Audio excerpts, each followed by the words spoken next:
உலகில் அதிகம் விற்பனையான புத்தகங்களில் ஒன்று ரொபர்ட் கியோசகியால் எழுதப்பட்ட பிஸ்னஸ் ஸ்கூல். இந்த ரொபர்ட் கியோசகி தற்போதைய அமெரிக்க ஜனாதிபதி டொனால்ட் ட்ரம்பினுடைய ஃபினான்சியல் அட்வைசர்.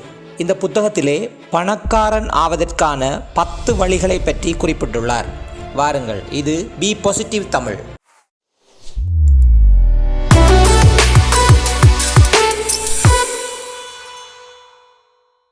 பணமுள்ள நபரை மனம் முடிப்பதன் மூலம் நீங்கள் பணக்காரர் ஆகலாம். நேர்மையற்றவராய் இருப்பதன் மூலம் நீங்கள் பணக்காரர் ஆகலாம். பேராசைக்காரராக இருப்பதன் மூலம் நீங்கள் பணக்காரர் ஆகலாம். கஞ்சத்தனமாய் இருப்பதன் மூலமும் நீங்கள் பணக்காரர் ஆகலாம். கடின உழைப்பின் மூலம் நீங்கள் பணக்காரர் ஆகலாம். விதிவிலக்கான புத்திசாலியாய், திறமையுடையவராய், வசீகரமாய், இயல்பாகவே தனித்திறமை உடையவராய் இருப்பதன் மூலம் நீங்கள் பணக்காரர் ஆகலாம்.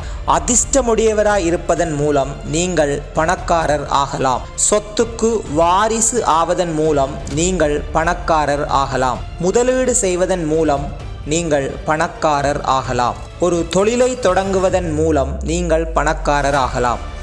இவ்வாறு பணக்காரர் ஆவதற்கான 10 வழிகளை குறிப்பிடுகின்ற ரொபர்ட் கியோசகி இவை அனைத்தும் தான் மட்டுமே பணக்காரர் ஆவதற்கான வழிமுறை என்று கூறுவதோடு 11வது வழியாக நெட்வொர்க் மார்க்கெட்டிங் தொழிலை ஆரம்பிப்பதன் மூலம் பணக்காரர் ஆகலாம் என்று குறிப்பிடுகின்றார்.